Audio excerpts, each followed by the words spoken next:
Halo, saat ini saya bersama dengan Om Anugrah Pekerti. Apa kabar, Om? Baik, baik, Bruce. Ya, Aduh, saya sangat senang nih karena Om adalah saksi sejarah, ya. Jadi ya, saya melihat di tulisannya Om juga penulis ya? Om penulis. ya. Kadang-kadang nulis. Kalau lagi ada inspirasi, ada yang penting yang harus ditulis, saya tulis lah. Nah, salah satu tulisan Om yang menarik ini tentang N. Durham Sutoro. Betul, Om? Ya. Ya. Jadi Om pernah mengenal beliau ya? Oh ya, kenal pribadi dan ya satu kantor lah. Wah, Hampir tiap hari bertemu. Wah, ini luar biasa, Om.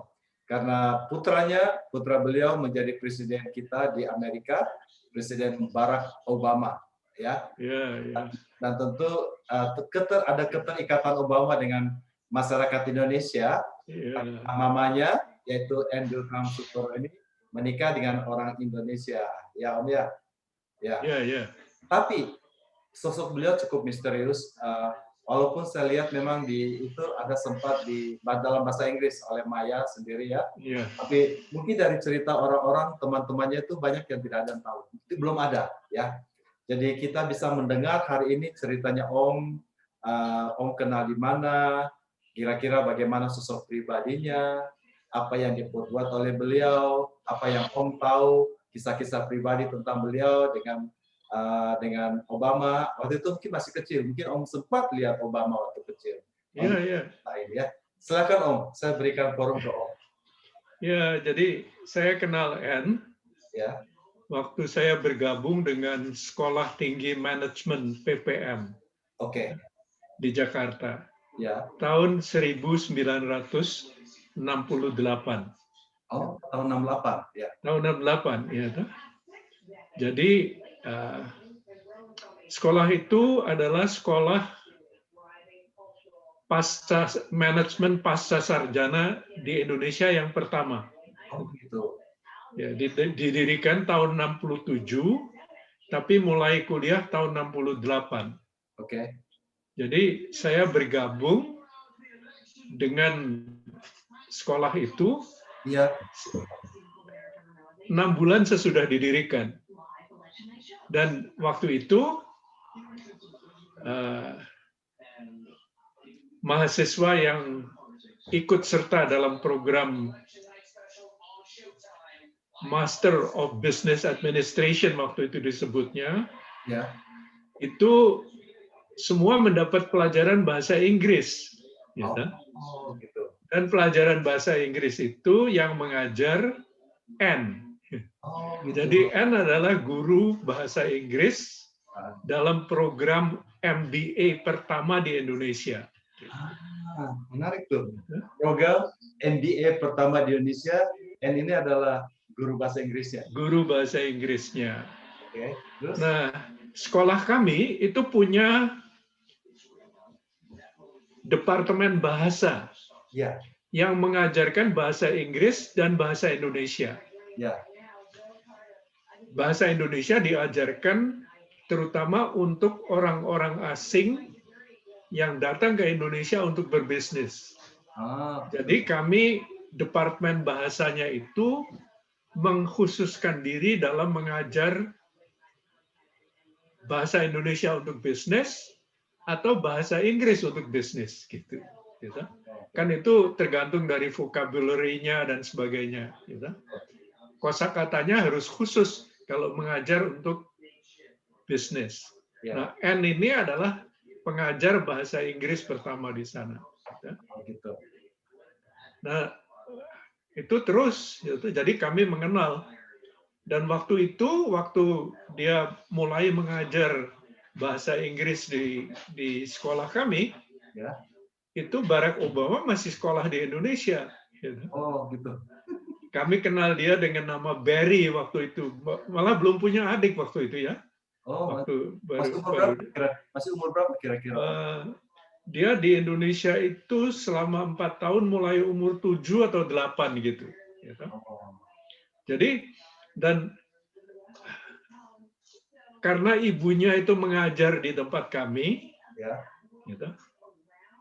jadi kalau pulang sekolah, itu dia tidak langsung pulang ke rumah Barack Obama, Oke. tapi seringkali singgah di sekolah kami Oke. untuk nanti pulang bersama ibunya sesudah ibunya selesai mengajar. Dan Obama atau Barry waktu itu ya, kita kenal nama Barry, kalau pergi sekolah itu digonceng sepeda oleh pembantunya laki-laki. Gitu. Nah, digonceng sepeda lalu pulang juga. Nah, pembantu laki-lakinya ini sesudah N pulang ke Hawaii, bekerja untuk sekolah kami sampai pensiun. Gitu. Oh, gitu. Namanya Pak Maman. Gitu. Pak Maman. Oh. Pak Maman. Pak Maman itu sampai sekarang masih ada, sudah pensiun dari PPM. Gitu. Tapi dia kemudian bekerja di PPM, menjadi fotografer. Untuk kalau ada wisuda, dia yang memotret dan sebagainya. Nah, jadi kami kenal N sejak dia mulai mengajar itu. Gitu.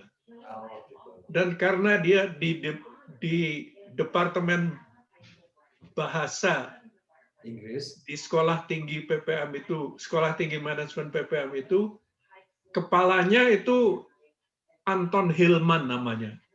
Anton Hillman ini dulu terkenal di Indonesia. Kenapa?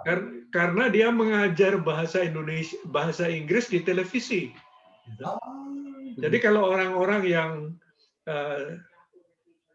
seumur saya atau lebih muda juga, itu kalau dulu belajar bahasa Inggris dari televisi di Indonesia, yang mengajar namanya Anton Hillman. Gitu. Oh, gitu. Anton Chiam. Gitu. Anton Chiam, oke. Anton Chiam ini teman saya di SMP. Satu sekolah, beda kelas tapi setingkat dengan saya. Gitu. Nah, jadi Anton ini kepalanya Departemen Bahasa, dan N bekerja di situ. Dia adalah salah seorang yang paling dekat dengan N. Akrab sekali dengan N. Gitu. Jadi Anton ini teman karib dari N lah. Gitu. Nah, waktu Om pertama kali melihat N, kan waktu itu mungkin tidak begitu banyak orang bule lah gitu ya di Indonesia.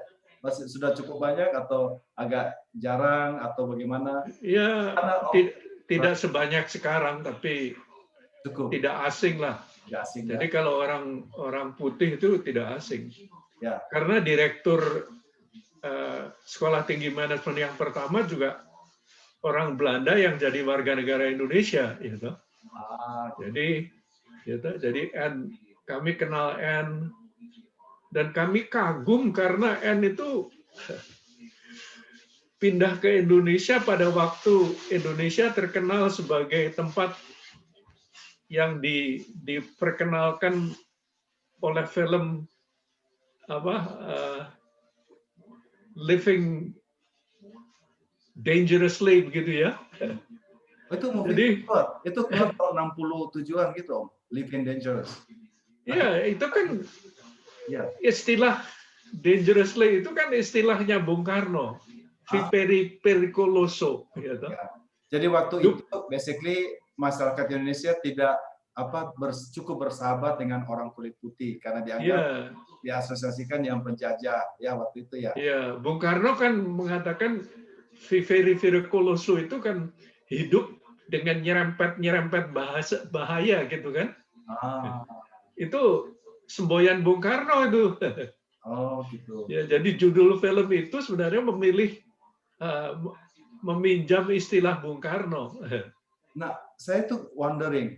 Saya tahu situasi saat itu kan lagi panas-panasnya tahun 68, 67 karena gara-gara pemberontakan PKI. Iya. Ya, jadi sikap waktu itu kan lagi anti China mungkin ya karena dianggap berasosiasi dan juga anti imperialis ya. Jadi orang-orang kulit putih gitu. Yang merasa mereka tidak diskriminasi atau bagaimana? Mungkin saja ya didiskriminasi, tapi saya tidak melihat N terpengaruh oleh itu, ya toh. Ya. Jadi karena dia menikah dengan orang Indonesia, ya toh. Ya. Jadi hidupnya pun tidak biasanya orang-orang asing kan ngumpul jadi satu tinggalnya di satu daerah. Ya. Kalau N enggak. Oh. Karena suaminya orang Indonesia ya tinggalnya di antara masyarakat Indonesia. Jadi Barry itu kalau main dengan anak-anak kampung lah gitu. Jadi sangat membaur ya, sangat membaur. Iya, membaur. Ya. Om sempat pernah ngobrol secara pribadi dengan beliau? Ya sering ngobrol ya toh. Tapi tidak curhatan lah mungkin ya toh. Kalau curhat mungkin dia pada Anton Hillman itu yang dekat dengan dia. Kalau dengan saya ya bicara tentang pekerjaan.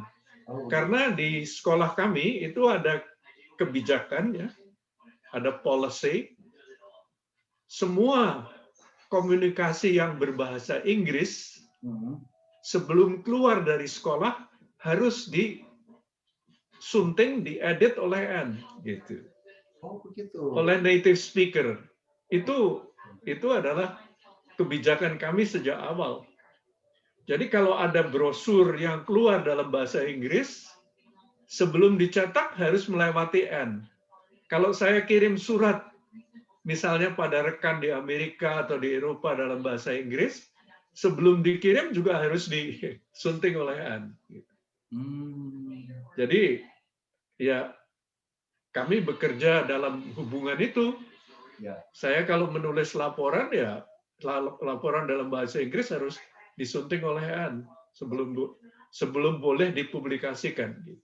Saya sendiri tidak pernah tahu apa gitu, tapi saya pernah dengar beliau sebenarnya cukup mencintai kebudayaan Indonesia ya, seperti batik atau apa. Oh iya, iya. Dan kalau Anda lihat ya, research-nya itu, research yang dipakai untuk gelar PhD di University of Hawaii, itu meneliti desa yang kami bantu.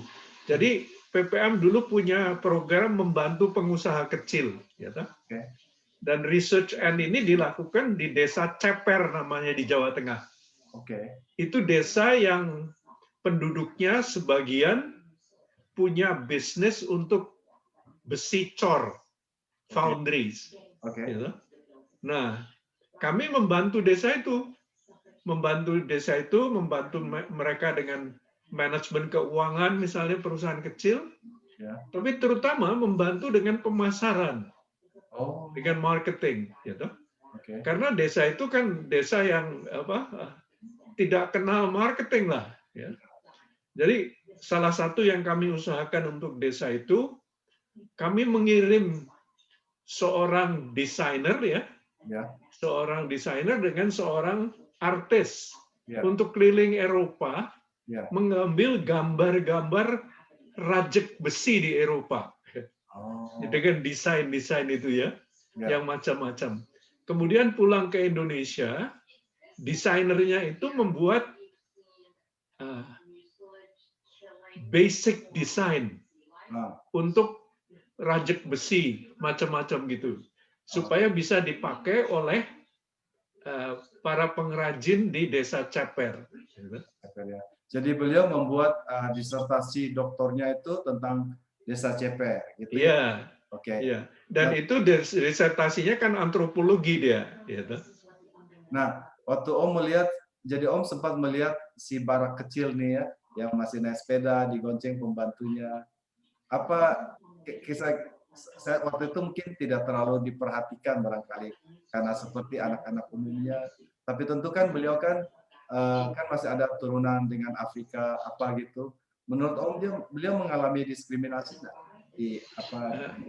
Saya tidak pernah melihat dia di lingkungan kampungnya ya. Tapi kalau menurut ceritanya dia bisa bergaul dengan anak-anak di kampungnya itu, main layang-layang bersama dan sebagainya. Gitu. Gitu. Jadi kayaknya dia bisa berbaur lah dan diterima oleh lingkungannya. Dan Indonesia itu pada dasarnya kan sangat ramah, gitu. Dengan tetangga ya. Tapi mungkin ada juga cemooh macam-macam. Tapi pada dasarnya mereka, gitu. Kalau Lebaran ya saling kunjung, ya toh. Ya. Kalau masak sesuatu juga saling memberi, gitu kan. Ya. Kalau di lingkungan kampung kan begitu. Ya. Nah, bagaimana dengan Sutoro, Pak Sutoro, suaminya? Jadi Ya, Bapak Maya. saya tidak banyak mengenal, hanya mengenal dari jauh. Ya. Dia itu orang yang sepulang dari studi di Hawaii, Ya. bekerja untuk Pertamina sebenarnya. Gitu. Oh, jadi tidak dilanjutkan di tentara lagi? Kayaknya enggak. Sesudah balik dari Hawaii dia kerja di Pertamina. Gitu. Oh gitu, Pak Sutoro ya, suaminya N ya. Ya. Nah, sesudah pada waktu N itu kan kemudian 3 atau 4 tahun kemudian Barack Obama dikirim kembali ke Hawaii Ya. untuk hidup bersama kakek neneknya, ayah ibunya N. Gitu. Ya. Oh. Lalu pada satu ketika N juga memutuskan untuk melanjutkan studi di University of Hawaii. Nah, untuk mengambil disertasi untuk pengusaha kecil gitu ya, microcredit gitu. Kemudian dia lulus, balik ke Indonesia, itu tidak lagi sebagai guru bahasa Inggris, tapi sebagai konsultan Bank Rakyat Indonesia. Oh begitu. Iya, untuk mengembangkan microcredit gitu, di Bank Rakyat Indonesia. Jadi N ini salah seorang yang mempelopori itu program kredit mikro di Bank Rakyat Indonesia. Jadi itu kayak UMKM sekarang lagi populer ya? Ya begitulah. Ya. Oh. Jadi dia membantu di sana dan waktu itu dia bekerja untuk Ford Foundation. Oh, ya. Ford Foundation. Ya, jadi Ford Foundation membantu sebagai dia konsultan Ford Foundation untuk Bank Rakyat Indonesia. Oke, kasih. Dan di supervisor dia di Ford Foundation yang berkantor di Bangkok itu namanya Peter Geithner. Okay. Peter Geithner ini ayahnya Tim Geithner yang Treasury Secretary Barack Obama. Oh, begitu ya. Yeah. Jadi setelah Barack Obama jadi presiden, ini diangkat jadi Treasury. Ya, Treasury Secretary-nya Barack Obama itu Tim Geithner. Jadi anaknya supervisornya N waktu di Asia. Oh, gitu. Dia berkantor di Bangkok, Ford Foundation dia tuh. Yeah. Tapi dia supervisor untuk program consulting-nya N Sutoro di Bank Rakyat Indonesia. Mungkin ada cerita yang personal apa yang Om bisa sharekan tentang N? Ada lagi? Ya, kalau yang saya kenal dari N itu ya toh. Lalu sekarang masih banyak juga orang-orang yang dulu diajar oleh N itu yang sudah jadi direktur utama dan sebagainya, bahkan sekarang sudah pensiun juga sih, gitu. Oke. Iya. Jadi banyaklah dia banyak temannya di Indonesia N itu. Ya. Ya. Jadi waktu setelah ketahuan bahwa Barack ini menjadi presiden Amerika, Om bisa langsung kenalin atau belakangan baru Om tahu, baru ingat? Enggak juga, saya tahu waktu dia berpidato di konvensi Partai Demokrat itu, kan dia satu-satunya senator hitam. Yeah. Gitu. Yeah. Itu saya sudah tahu bahwa dia itu anaknya Ayan dan sebagainya. Gitu. Yeah. Itu saya sudah tahu lah, dan memang pada waktu kecil dia tidak ada yang bisa membayangkan dia akan jadi presiden Amerika Serikat, kan gitu. Iya. Iya. Ya. Bukan dari keluarga yang bagaimana, iya. yang mampu atau yang bagaimana yang hebat atau apa ya. Iya. Seperti Kennedy atau apa, tidak gitu. Iya. Itu betul dari bawah ya. Iya. Dan kita juga dapat kehormatan waktu CID 4 kalau tidak salah. Konferensi Indonesia Diaspora keempat di Jakarta. Yeah. Presiden Obama ada buka. Om ada dengar tentang itu? Saya dengar itu, dan dia kan menjadi tamunya Edi Atmaja ya toh.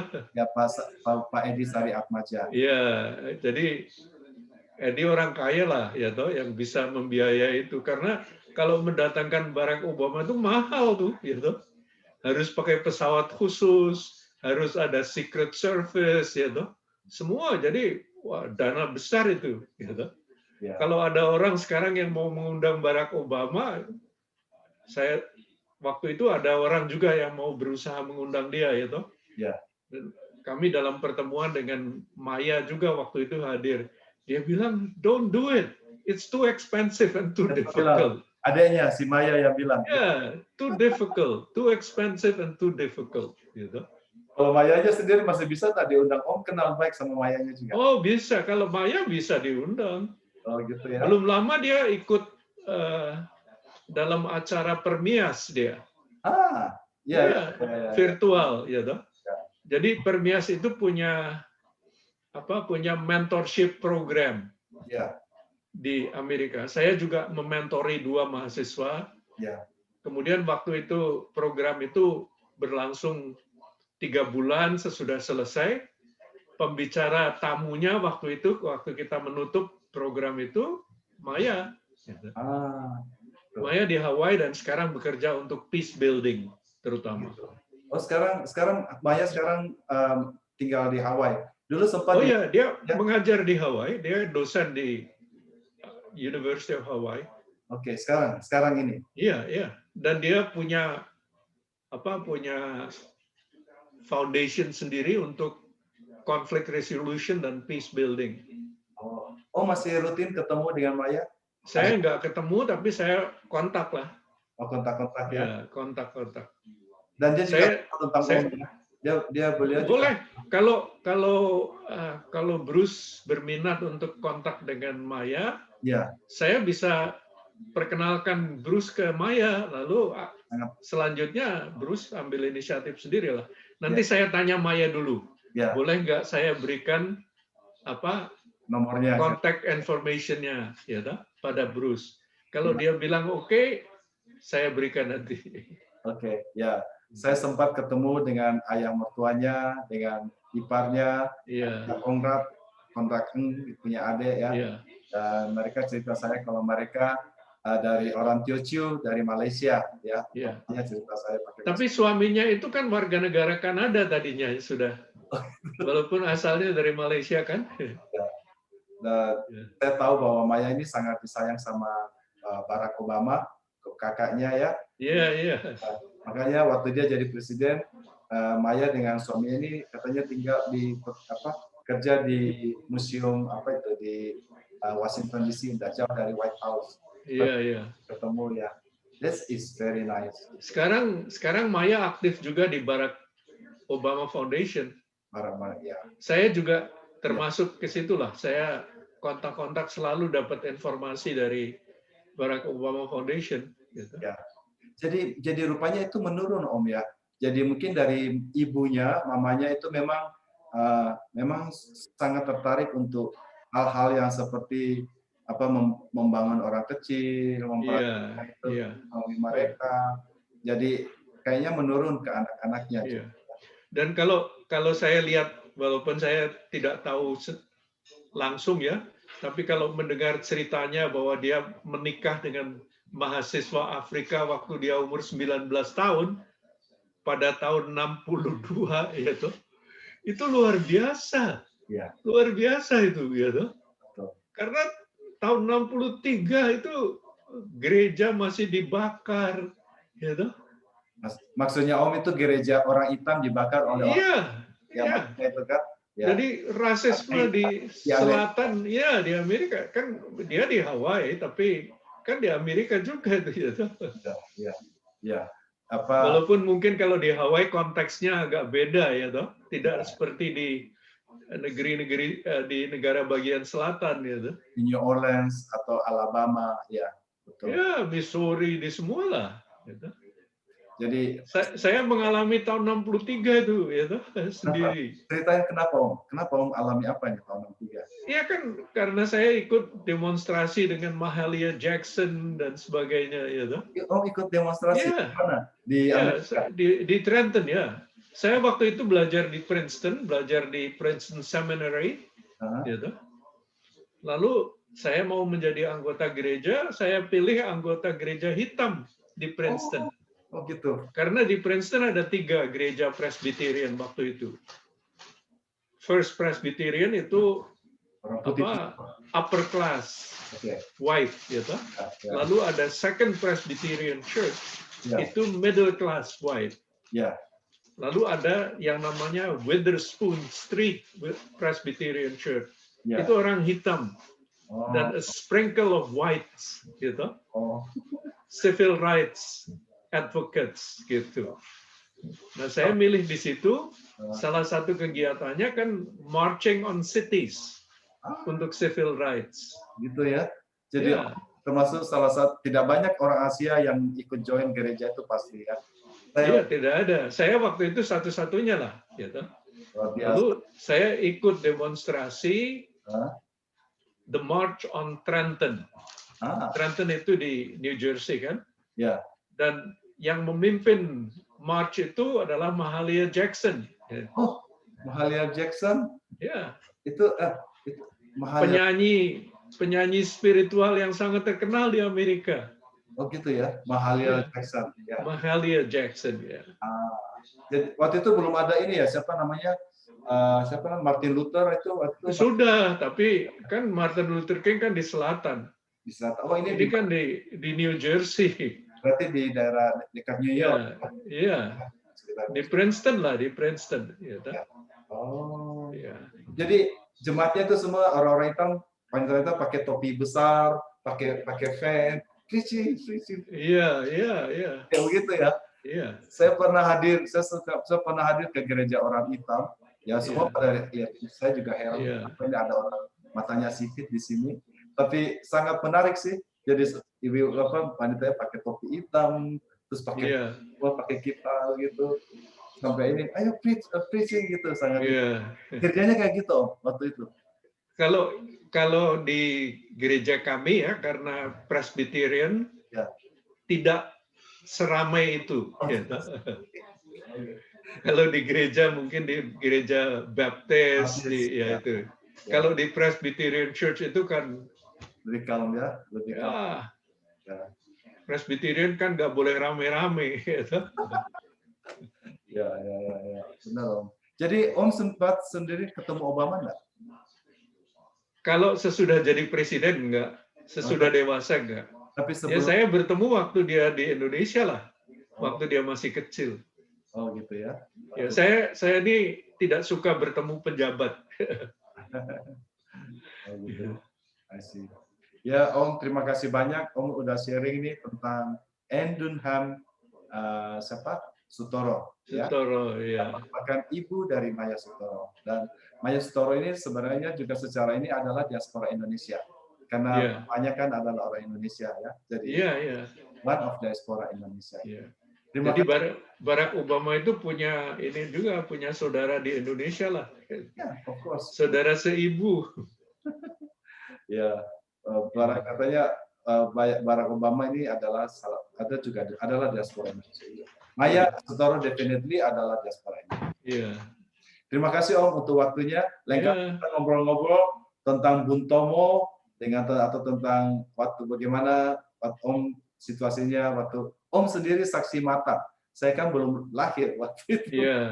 Om kan saksi mata melihat Bung Tomo, melihat Soekarno, melihat apa yang terjadi di GTK Puro SPKI. Kita akan bahas pada cerita selanjutnya. Selamat siang Om. Baik, Bruce. Ya, oke.